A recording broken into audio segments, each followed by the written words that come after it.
Gravamos. Tá dando bom dia a todos e todas que nos assistem, nos ouvem. Vamos iniciar a sessão de julgamento da 4ª Câmara Julgadora do TIT, no dia 8 de maio de 2024. Então, iniciando aqui a pauta, temos a sustentação oral, iniciando pelo processo da Camil Alimentos, o auto de infração 5022.787. Está presente o doutor Axel Wesley para fazer a sustentação oral. Então, é o doutor Rubens, o relator, e doutor Rubens com a palavra, por favor, para o relato. Obrigado, presidente. Bom dia. Esse auto aqui trata de recebimento de mercadorias acompanhadas de nota fiscal e nada. Basicamente é feijão e normalmente isso é feito, essas compras de feijão é feita através de intermediários, de bolsas, enfim, e não raro esse fornecedor não existe, essa nota fiscal inidônea, e acontece, então, esses casos, né, de recebimento de feijão com nota fiscal inidônea, fornecedor inexistente e tudo. Então, esse é o que acontece aqui nos autos, e tem também uma acusação de crédito indevido e uma que o destinatário da nota fiscal era um outro estabelecimento, tá certo? Só quero adiantar o seguinte, a minha proposta nesse auto é conversão de diligência, eu só vou expor aqui rapidamente, porque conforme for, e se isso for aceito pelos pares, o patrono pode decidir se vale a pena fazer a defesa de mérito hoje ou no retorno do processo, quando ele vai ser julgado no mérito. É que o autuado, ele não reconhece uma série de operações, tá certo? Que ele diz que essas operações não ocorreram. E para algumas dessas operações, salvo melhor juízo, a única prova apresentada pelo físico é um documento fiscal emitido por terceiros. E tanto nesse caso, quanto em casos, muitas vezes, de levantamento fiscal, eu entendo que uma nota fiscal emitida por um terceiro per si, ela não faz prova da ocorrência da operação de entrada da mercadoria naquele estabelecimento ali apontado como destinatário, tá certo? Existem várias situações onde uma empresa autuada por emissão de nota fiscal sem saída de mercadoria, em entregar mercadoria em estabelecimento diverso indicado a nota fiscal. Então, assim, se o fisco afirma que o autuado recebeu mercadoria, tá?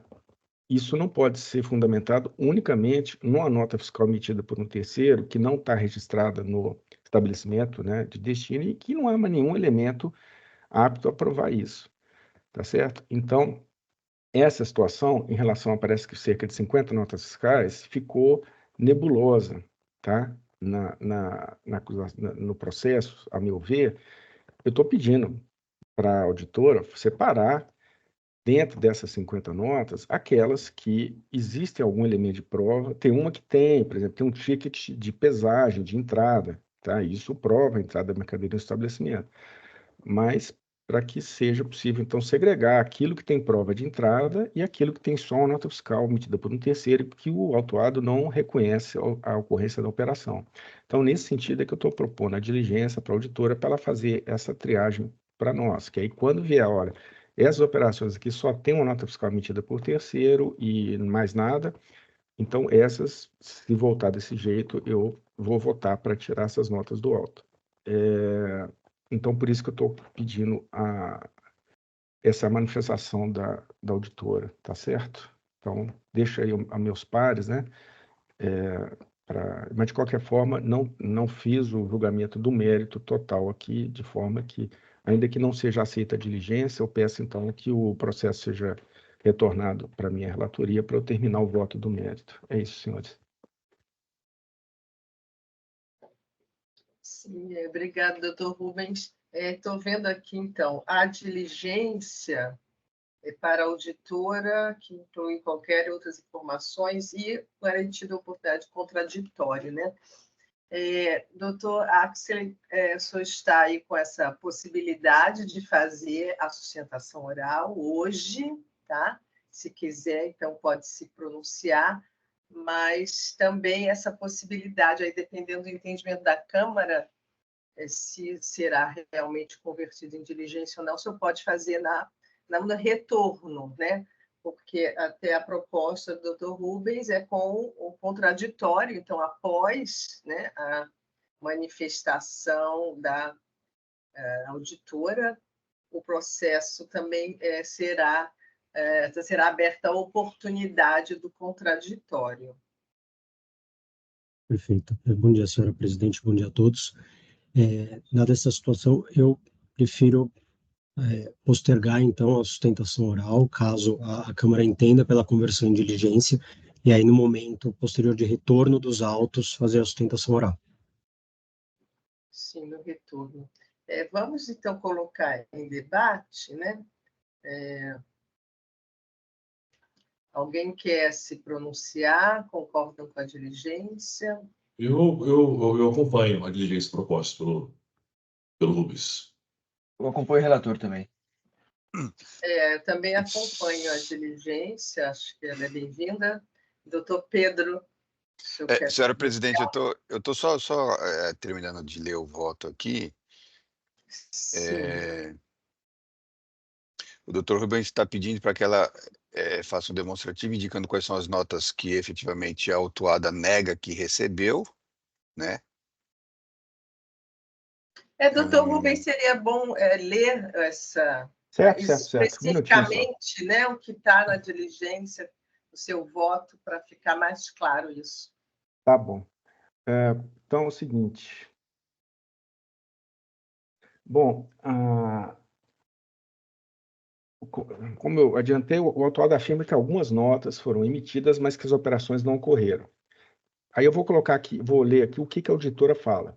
A impugnante reclama ainda das 56 operações que não tiveram registro identificado em seu sistema, informando terem sido recusadas no momento da descarga, pelas quais acredita não deveria ser incumbida a pagar as penalidades. No entanto, apenas a título de exemplo, tá? Citamos a nota fiscal X, cujo ticket de pesagem...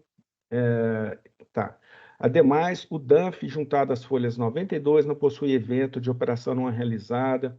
Já em relação à nota fiscal 533, essa sequer foi incluída na autuação, e a nota fiscal 363 não foi apresentada nenhuma evidência da não ocorrência das outras 50 operações listadas, e não descritas individualmente, motivo pelo qual não foram desconsideradas na presente autuação.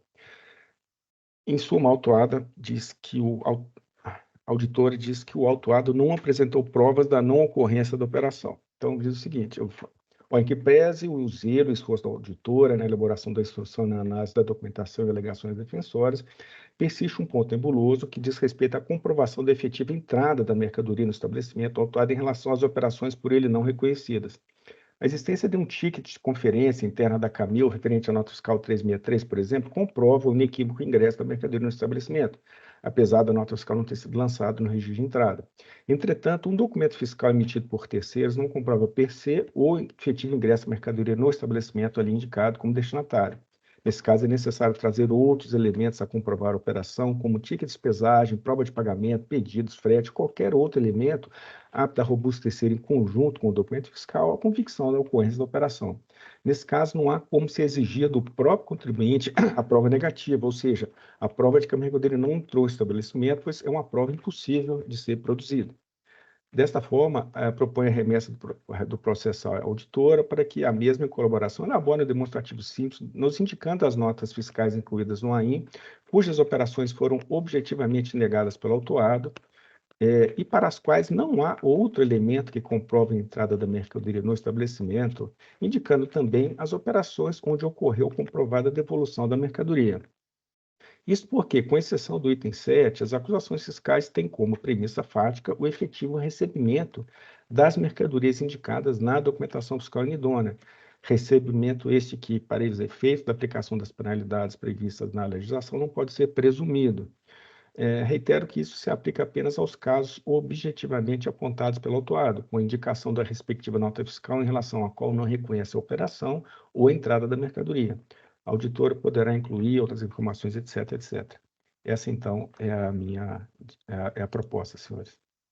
Enfim, não dá para presumir a entrada da mercadoria e multá-lo por receber a mercadoria com nota fiscal inidônea, né? Senhora presidente, eu posso indagar o patrono da empresa a respeito de algumas dúvidas? Sim, sim. Estamos É. aqui em debate. Doutor Axel, bom dia. Bom dia. Por gentileza, o doutor nega o recebimento de algumas notas fiscais da mercadoria ou eu quero dizer o seguinte, o doutor sabia, a empresa sabia que foi emitida contra ela algumas notas fiscais, mas não recebeu a mercadoria, ou o doutor alega que nem sabia que foram emitidas algumas notas fiscais contra ela? Essas 56 notas, se não me engano, são 56 notas, né, doutor Rubens, não eram de conhecimento da empresa.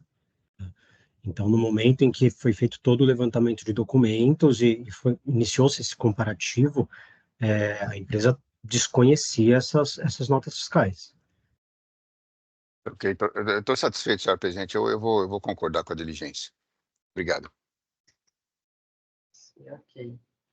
Então, estamos aqui, vamos encerrar então os debates e votar. Não gravei a sustentação oral, né? Ela fica adiada para o retorno, que a autuada terá a oportunidade também de falar nos autos, será encaminhado antes mesmo de entrar em julgamento. Então, encerrando os debates, e passamos a verificar o quórum, nesse caso da Camil Alimentos, e iniciando a votação.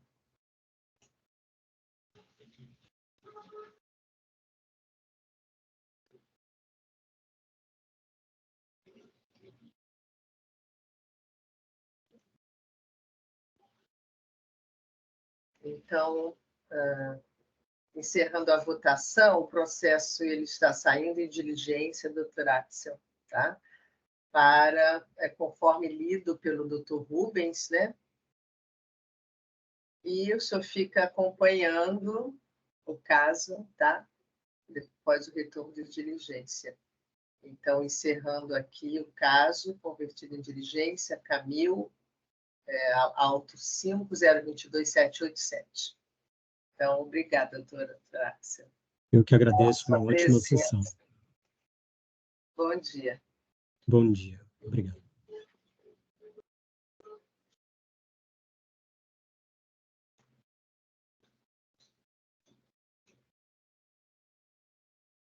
Então, agora parece que o doutor Tiago já pode participar, né, doutor Tiago?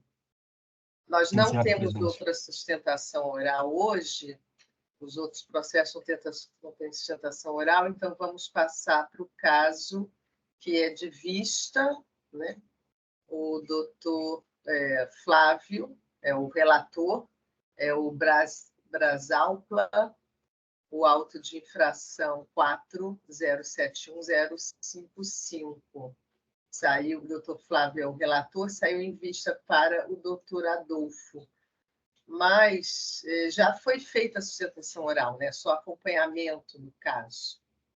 Senhora presidente, muito bom dia a todos. Bom dia. Já foi feito, sim. Eu apenas iria protestar para renovar muito brevemente os argumentos que eu trouxe diante da mudança da composição. Vossa Senhoria não estava presente naquele dia. Então, assim, resumidamente, em 2 minutos, trazer os principais argumentos, se possível. Tá, sim, sem problemas. Doutor Flávio, então, doutor Flávio, você pode fazer o breve resumo? Aí a gente abre a palavra para o advogado só para complementar, né, essa sustentação oral, sem problemas, e depois passamos ao doutor Adolfo. Tá bom. Bom, A palavra. é um caso de... Bom dia, doutor Tiago. É um caso de crédito devido, guerra fiscal, Zona Franca de Manaus, né?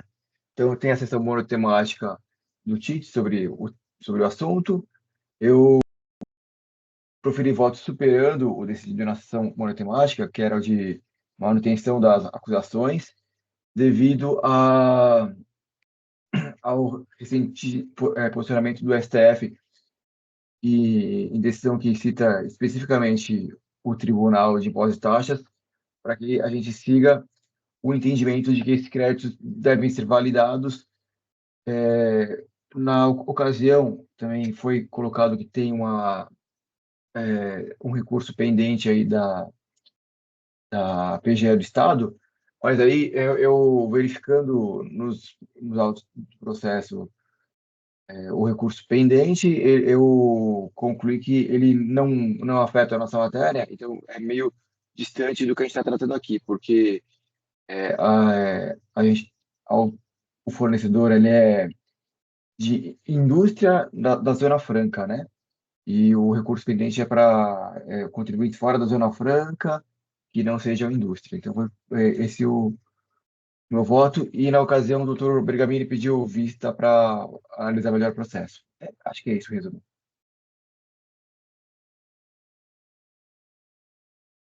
Sim, obrigado, doutor Flávio. Então, vou abrir para o doutor Tiago fazer aí um breve complemento, né? E depois a gente passa para o voto de vista. Pois não, doutor Tiago, com a palavra. Ótimo. Bom, mais uma vez, muito bom dia a todos, ilustríssima presidente, demais relatores, demais julgadores, membro também da representação fiscal, doutor Pedro.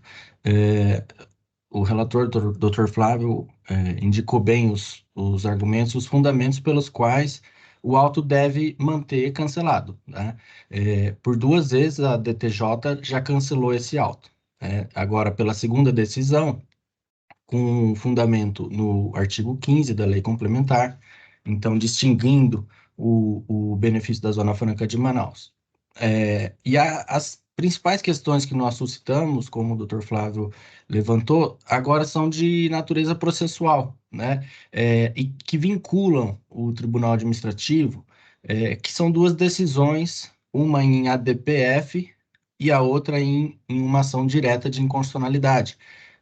Acórdãos recentes do Supremo foram publicados em março desse ano, né? E a ADPF foi especificamente contra atos do Fisco Paulista e do Tribunal Administrativo de Impostos e Taxas, que tinha aquela sessão monotemática e vinha aplicando, né, aquela conclusão. Então, o Supremo determinou que se afastem esses atos que acabam glosando esses créditos relativos a operações advindas da Zona Franca de Manaus. Então, nós entendemos que não pode ser outra conclusão dessa colenda Câmara Julgadora, a não ser manter o cancelamento do auto, assim como a DTJ já o fez, por essas 2 decisões do Supremo. O que o Supremo ele fez, sim, 2 distinções, mantendo, reconhecendo a inconstitucionalidade do crédito estímulo lá do estado do Amazonas, mas quando aplicado fora da Zona Franca de Manaus. Não é o nosso caso. A fornecedora, Brasalpla Indústria, localizada na Zona Franca de Manaus, transferiu essas mercadorias e a Brasalpla, em São Paulo, fazia e faz jus à tomada desses créditos.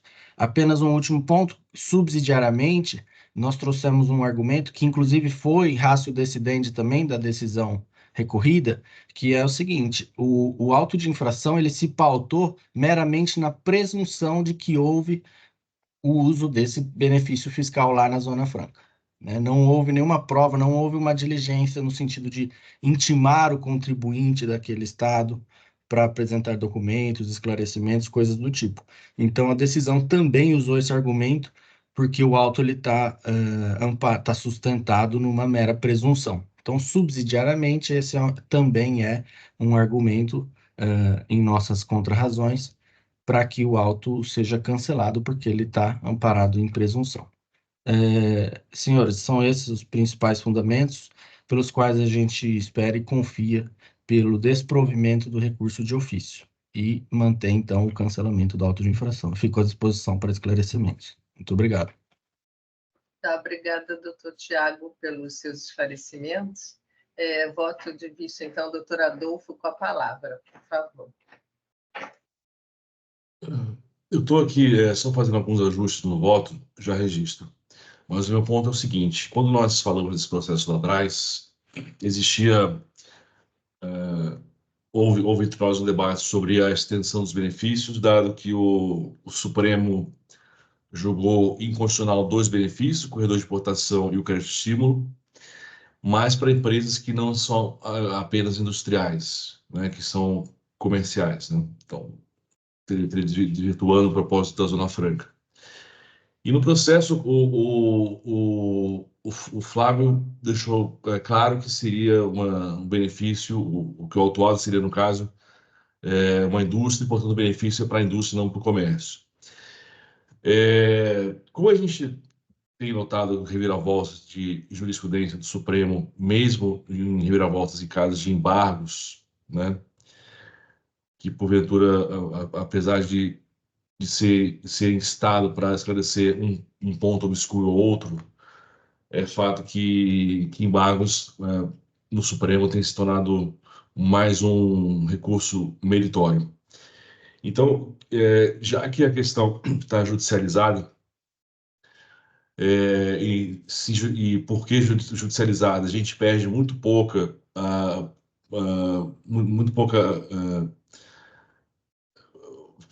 espaço de argumentação, porque o que vai de fato decidir o nosso caso vai ser a decisão do caso judicial. Eu estou propondo a conversão de diligência para a PGE, falar sobre o que nós temos aqui no nosso caso, né, para que ela, como tutora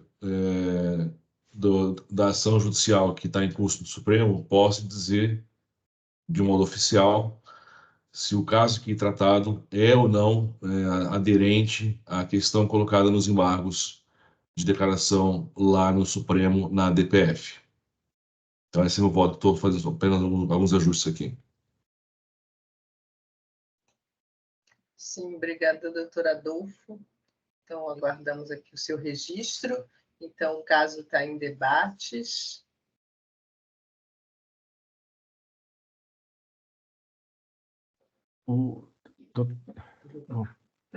Esse caso é complicado, mas... Representação fiscal, quer falar, doutor Rubens? Quer falar? Doutor Pedro? Doutor Pedro?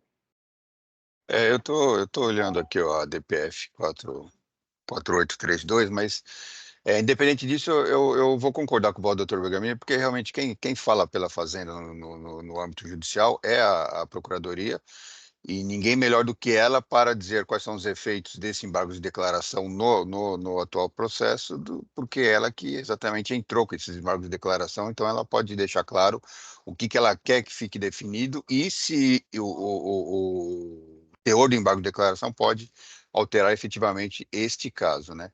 Então eu vou concordar com o doutor Adolfo.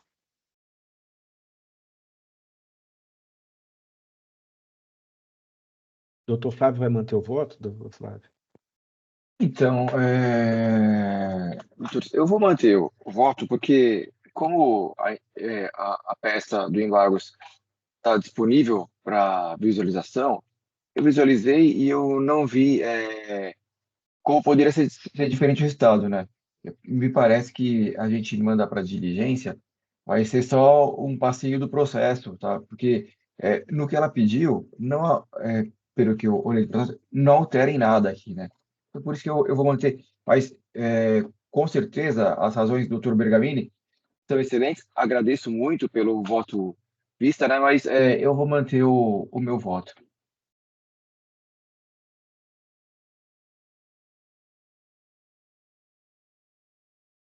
Sim, obrigada, doutor Flávio.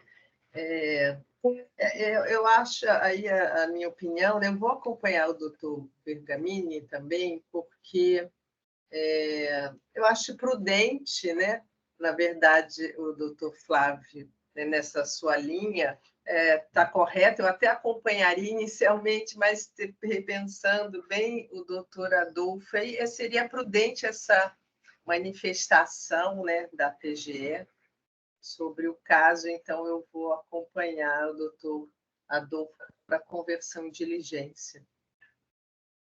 Bom, eu concordo com o voto do Dr. Flávio, acho que essa autuação ela não tem sustentação jurídica, mas, enfim, se o parecer da PGE, ele formaliza melhor a situação, então eu também vou acompanhar a diligência.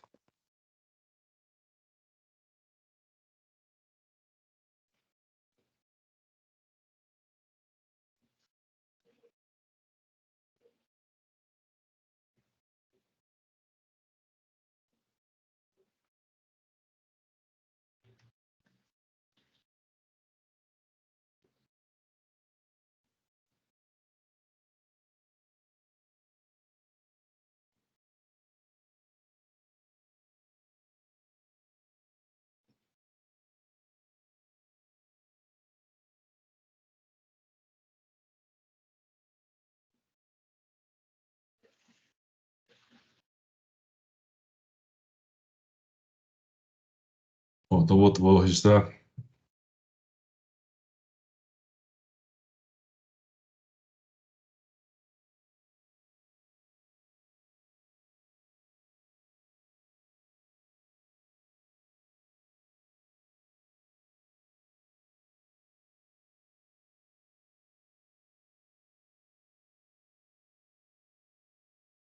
Bom, eu registrei. Então, só para ficar claro aqui ah, o dispositivo, até para o advogado acompanhar, ficou assim.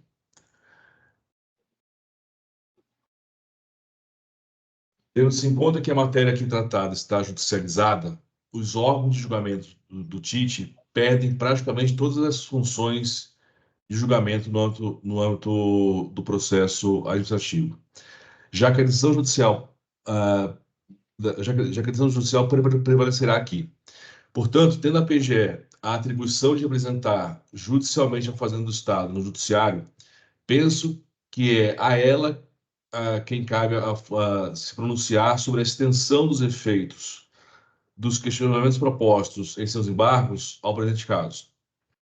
Nessa medida, para que haja a harmonização do entendimento desse tribunal no tocante ao afastamento ou não da acusação fiscal, converta o julgamento em diligência para que a PGE, em colaboração, se manifeste a respeito da aplicação imediata dos efeitos da ADI, no tocante ao reconhecimento dos créditos do ICMS,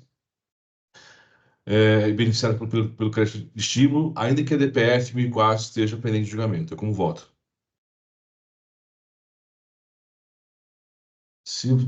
Rosário, se você puder só me habilitar a nova edição, só para fazer algum de português aqui, de digitação. Sim.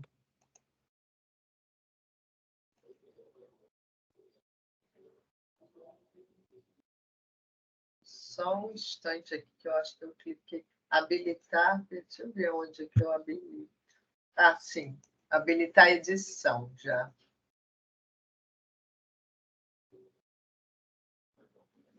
Abriu? Abriu.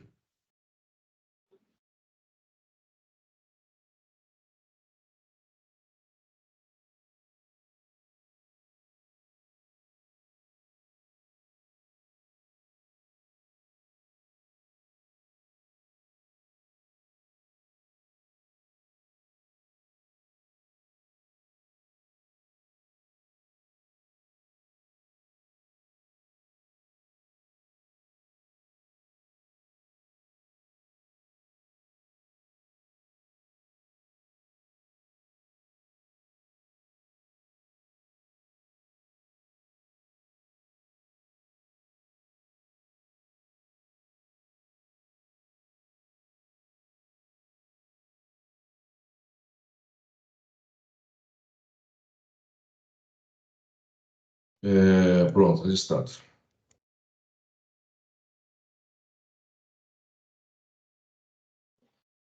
Então, aqui, encerrando os debates, e vamos passar para a verificação de quórum.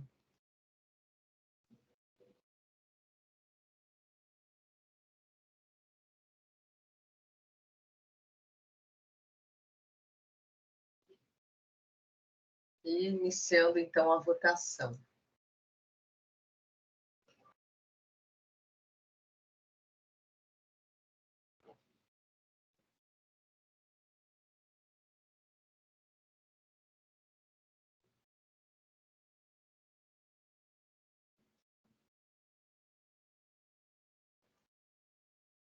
Então, encerrada a votação, doutor Tiago, então, esse caso, então, prevalece o voto de vista do doutor Bergamini para a conversão do julgamento em diligência para a PGE, como lido pelo voto de vista.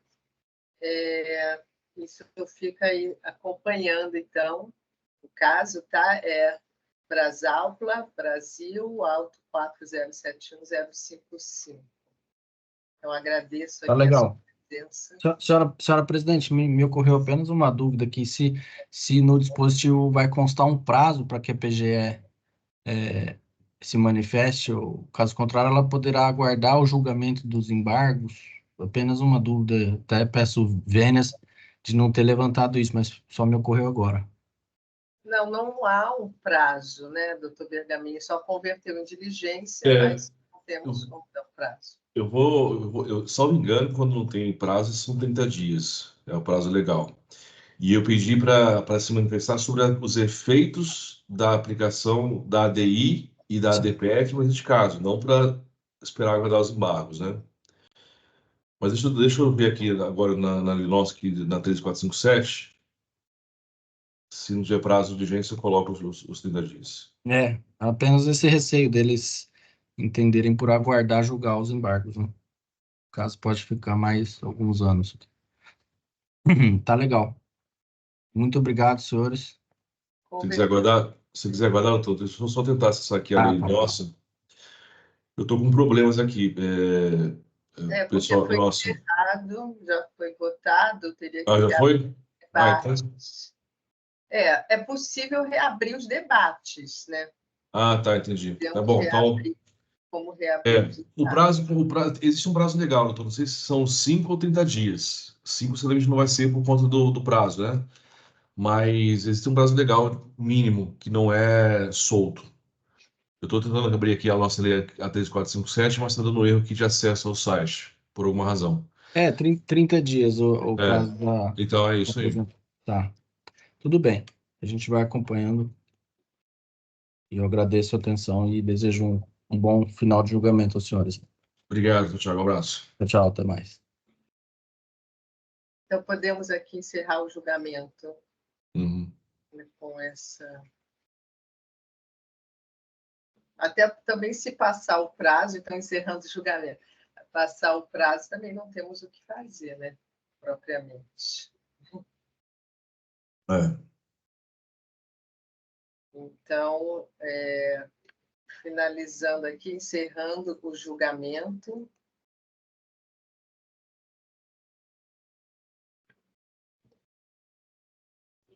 Então, passamos ao terceiro caso aqui da pauta, que é o relator doutor Rubens. Nós não temos mais advogados presentes, tá? Não tem mais sustentação oral. O auto 5022-819, que é autuada é Marina Aparecida da Silva. Relator doutor Rubens, recurso do contribuinte. Presidente, vou pedir um minutinho para que eu possa subir o voto aqui, que esse processo acabou subindo sem voto. É um minuto só. Tá, sem problema. Eu também já vou até registrar aqui no meu próximo.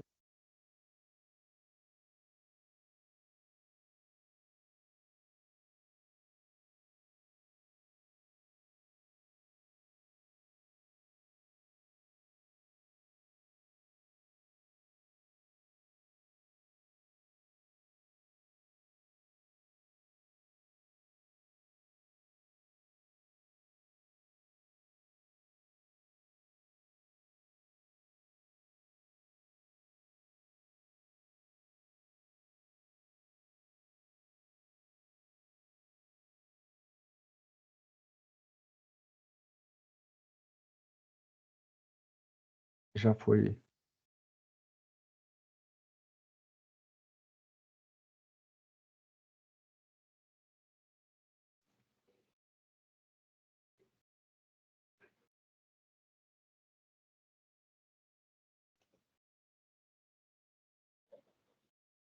Presidente, então vou passando a leitura aqui, tá bem?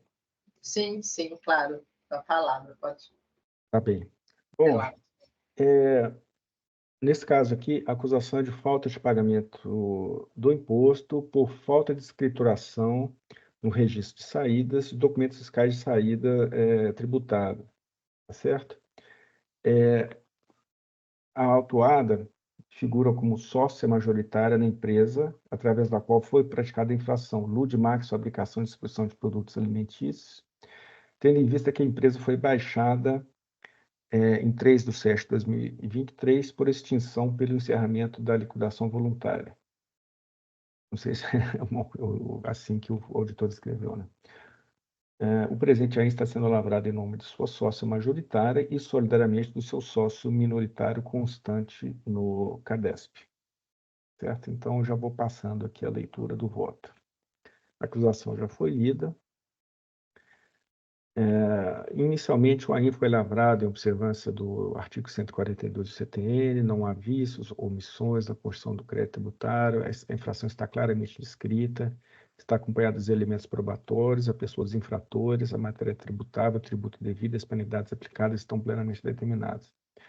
A súmula 430 do STJ não se aplica ao caso em tela, pois a mesma trata de redirecionamento de execução fiscal, ou seja, quando a execução fiscal é manejada inicialmente contra a pessoa jurídica que não apresenta condições de adimplir o débito ou bens que possam garanti-lo, o fisco pode pleitear o redirecionamento da execução fiscal para os responsáveis, o que não retrata a situação de Chaim.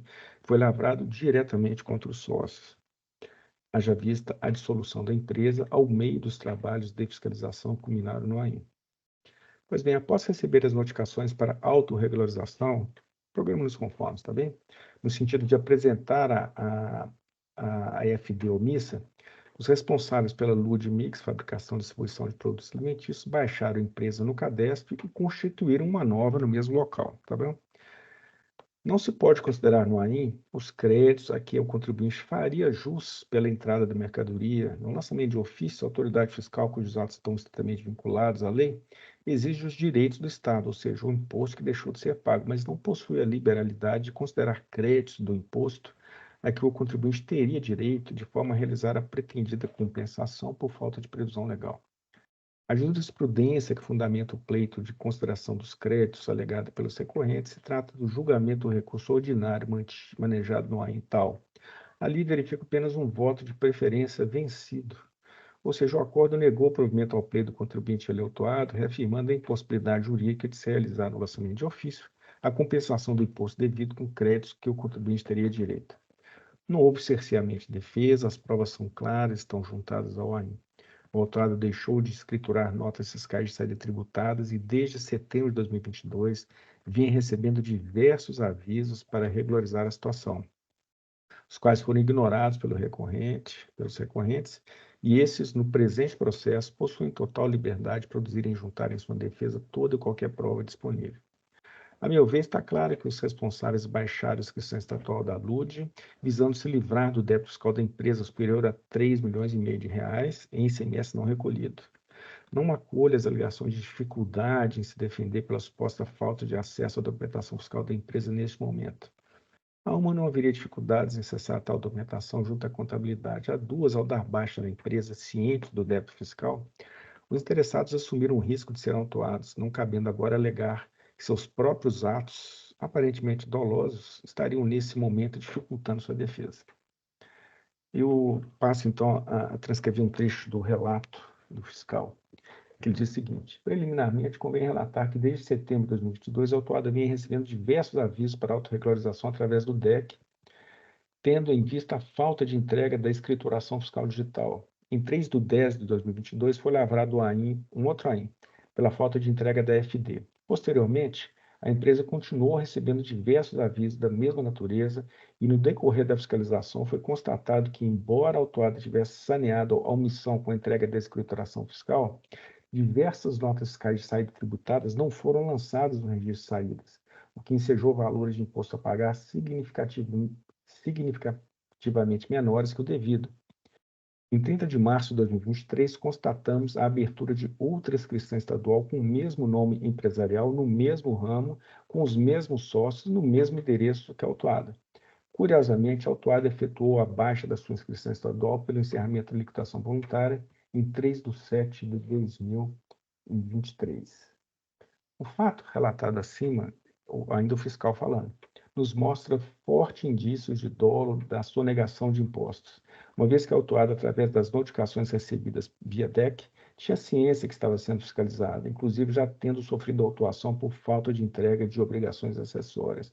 Baixou a inscrição estadual que estava sendo alvo de fiscalização para dar continuidade em outra no mesmo local. Por que teriam feito isso? Não resta outro motivo a imaginar senão o que, deste modo, estaria livre das futuras penalidades. Quanto aos supostos pagamentos que teriam deixado de ser considerados pelo fiscal, e a autuada alega que teria feito alguns pagamentos que não foram considerados, o fiscal fala aqui, a defendente alega que as informações lançadas no demonstrativo estão inconsistentes, na medida em que o senhor fiscal assinala algumas notas fiscais como não escrituradas, no entanto, exemplo apenas de amostragem, no exercício 2020, todas as notas fiscais constam no livro de saída da empresa e foram objeto de escrituração, e exemplo, cumpre citar as notas tal e demais constantes no demonstrativo. Isso foi a alegação do autuado. O fiscal fala que esta afirmação não corresponde à verdade, pois realizando um simples batimento entre as notas fiscais listadas no demonstrativo de folhas tais e a cópia dos registros de saída juntados às folhas tais, verifica-se que nenhuma das notas fiscais constantes naquele demonstrativo constam lançadas nos registros de saídas. A cópia do suposto registro que a defendente juntou em sua defesa não corresponde aos arquivos oficiais válidos perante a Secretaria da Fazenda, os quais o próprio contribuinte enviou e foram juntados às folhas tais. Então, ao que tudo indica, esses autuados juntaram um registro de saída, assim, elaboraram, mas não é o que ele apresentou, tá? Não é o que ele registrou no sistema, fizeram outro. Então, assim, realmente há fortes indícios de dolo por parte dos autuados, os quais, notificados a apresentar a FD, optaram por encerrar as atividades da empresa, cientes do débito de ICMS em aberto, um valor próximo a R$3.500.000, e ato contínuo constituir nova empresa no mesmo local. Tá? Nesse processo, os mesmos apresentaram cópia dos registros de saídas que não corresponde ao original registrado na Cefaz. Lamentável, né? Desta forma, resta nítida a procedência da acusação fiscal, ressaltando que os recorrentes não trouxeram nenhum elemento apto a afastar ou reduzir o débito fiscal em exame, o que é inquestionável em face das saídas tributadas promovidas pelos interessados, cujas notas fiscais deixaram de ser registradas no livro de saídas. Multas na lei, 507A não se aplica ao caso, eles pedem a Selic, mas aí já foi lavrado com o Selic. Então, nega o provimento ao recurso ordinário e mantém a responsabilidade solidária do sócio minoritário. Eu vou pedir licença apenas para corrigir um erro aqui no texto e já salvo. É só, presidente, para abrir aqui os debates, né, para que eu possa... Sim, habilitar a edição aqui. Isso. Habilitar a edição. Ok, já habilitada a edição. Doutor Rubens, obrigada pelo voto. Estão abertos os debates. Estamos de acordo, senhora presidente. Está claro aí a intenção da autuada em lesar o erário, né? Então, mantendo o auto de infração é a melhor solução.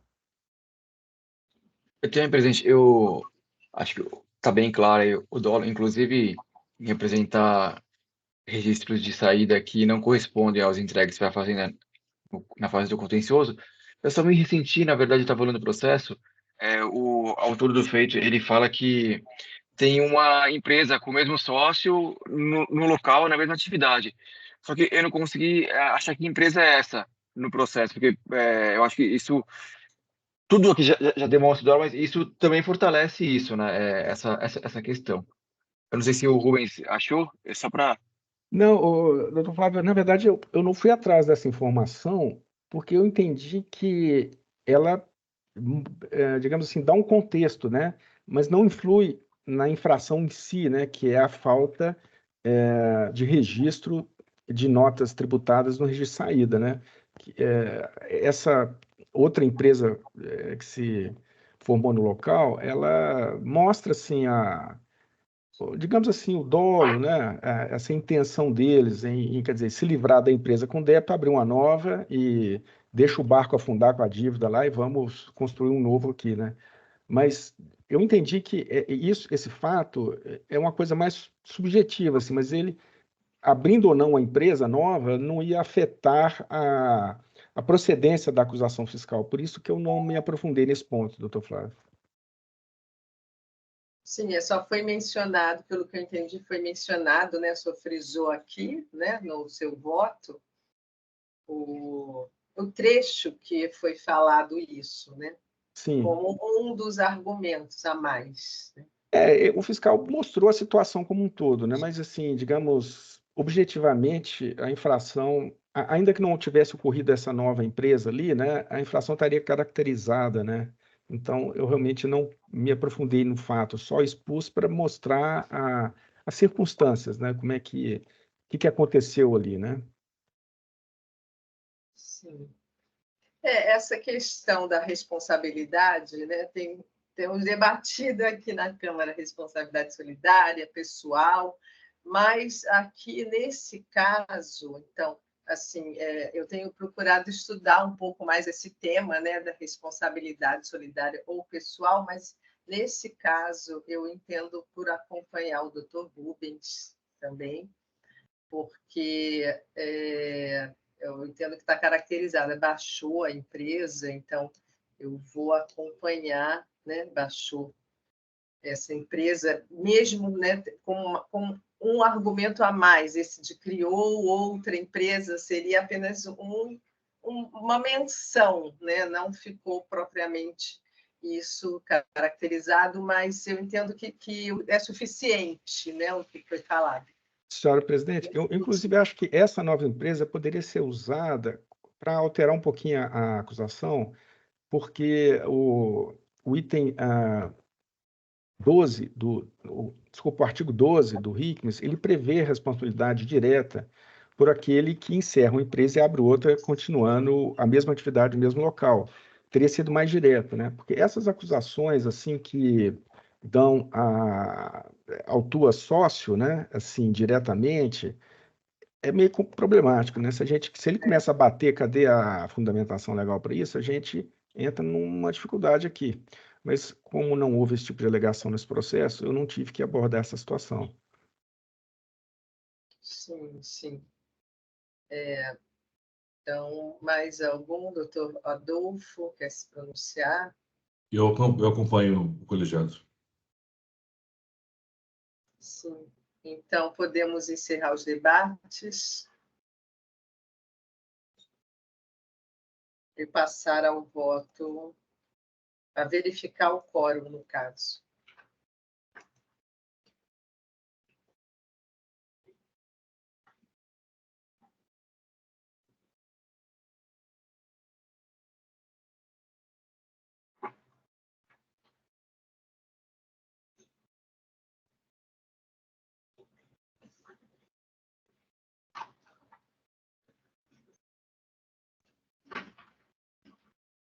Estou com uma obra aqui na frente, não sei se de vez em quando vocês ouvem assim. Não dá para ouvir nada, não.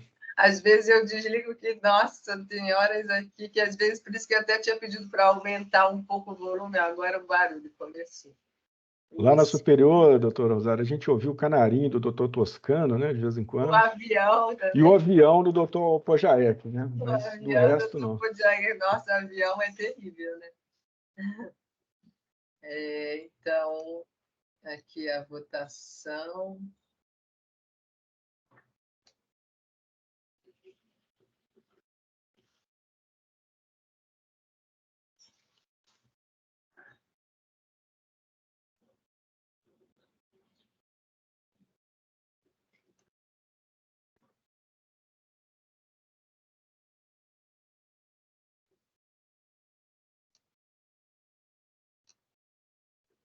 Doutor Adolfo. Desculpe. Ou foi a votar? Desculpe.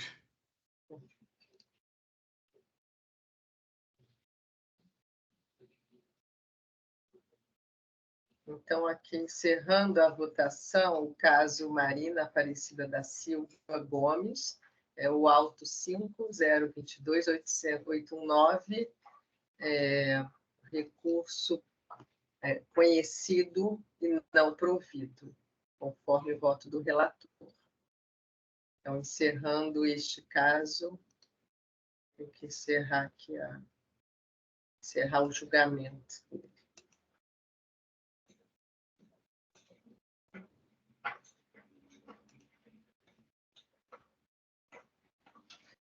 E vamos ao último caso da pauta, que é meu, eu sou a relatora mundial distribuidora de produtos de consumo, o auto 5.022.911 do recurso ordinário do contribuinte.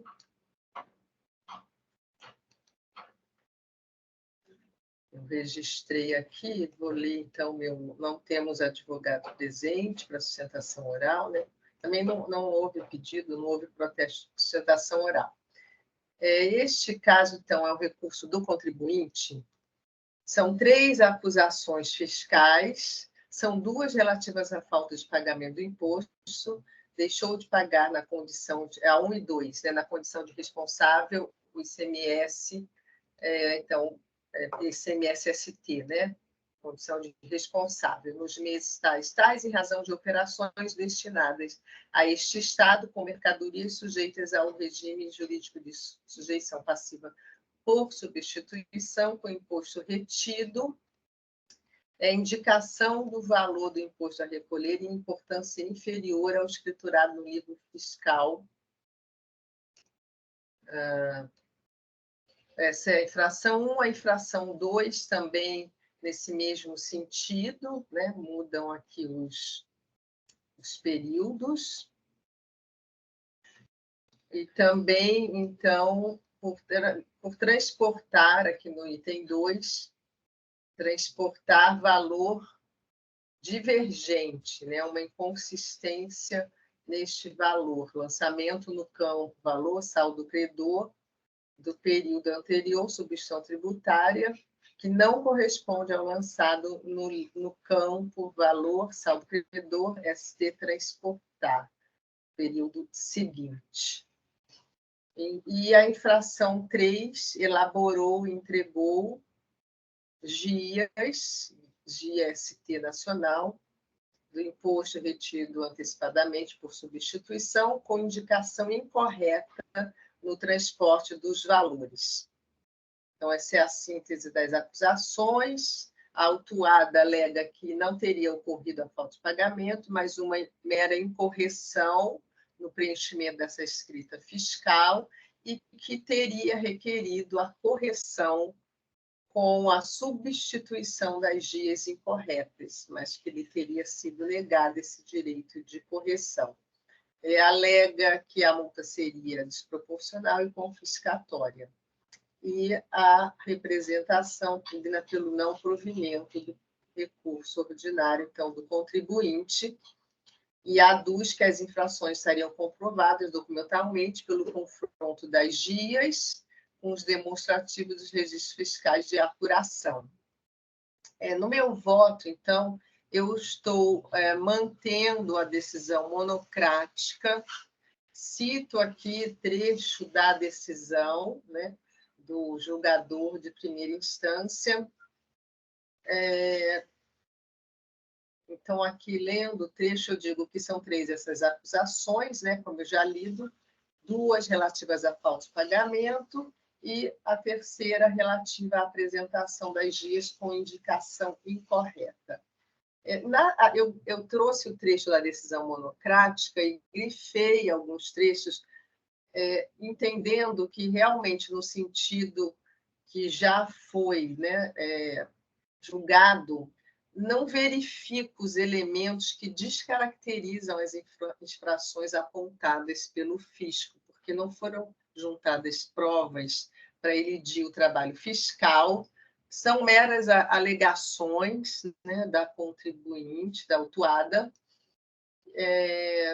que não afastam as infrações. Então, quando ela diz que no início do procedimento de fiscalização ela pediu para realizar a substituição das guias e que não teria, nesse sentido, né, sendo possível a correção, não foi autorizada essa correção das guias, a substituição dessas guias incorretas, e foi negado o direito. Então, eu entendo no mesmo sentido que a representação fiscal também se pronunciou, né, de que não haveria essa possibilidade de uma denúncia espontânea. Então, está caracterizada a infração. Então, ela não negou essas infrações, mas ela disse que queria corrigir as infrações, né? Então, ela não enfrentou propriamente, foram alegações, não provou, né? Então, aí a questão realmente das provas. Então, está correta também a manutenção desses itens, então, 1, 2 e 3 do auto de infração. E quanto ao argumento de que a multa seria desproporcional e confiscatória, então, também eu entendo que deve ser mantida a multa aplicada, está prevista na legislação, válida, vigente e eficaz. Tá? Então, os argumentos da autuada não merecem prosperar, já visto que não foram comprovadas as mencionadas. Também ela menciona transferências entre estabelecimentos, mas foram remessas a terceiros, né? Não comprovou que foi entre os estabelecimentos do mesmo contribuinte, né, da autuada. Até porque ela diz que foram em bonificações, mas também não comprovou. Então, eu mantenho a decisão recorrida, nego o provimento ao recurso ordinário do contribuinte, mantendo-o ainda na sua integralidade. Esse é o voto registrado, conhecido e não provido. E os debates estão abertos. Eu acompanho, presidente. Eu também acompanho, presidente. Eu também. Estamos de acordo, senhora presidente. Então, ok. Então, encerrando os debates, passamos a verificar o quórum.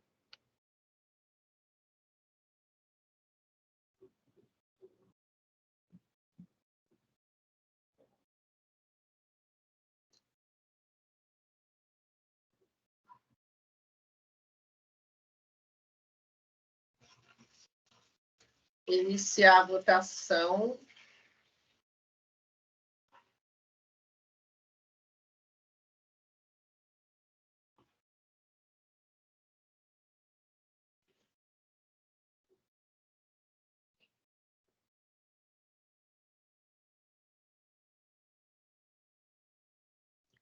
E a votação, então, está encerrada. Então, aqui é o auto 5022.911 da Mundial Distribuidora. O recurso ordinário foi conhecido e não foi provido. Então, encerrando o julgamento deste caso. E, com isso, então, nós concluímos aqui a pauta de hoje, né? Quatro processos julgados e encerramos a pauta de hoje. Alguma colocação? Está tudo aqui encerrado, né? Então, está tudo certo, tudo ótimo. Está tudo certo. Osvaldo, então você pode encerrar a gravação, né?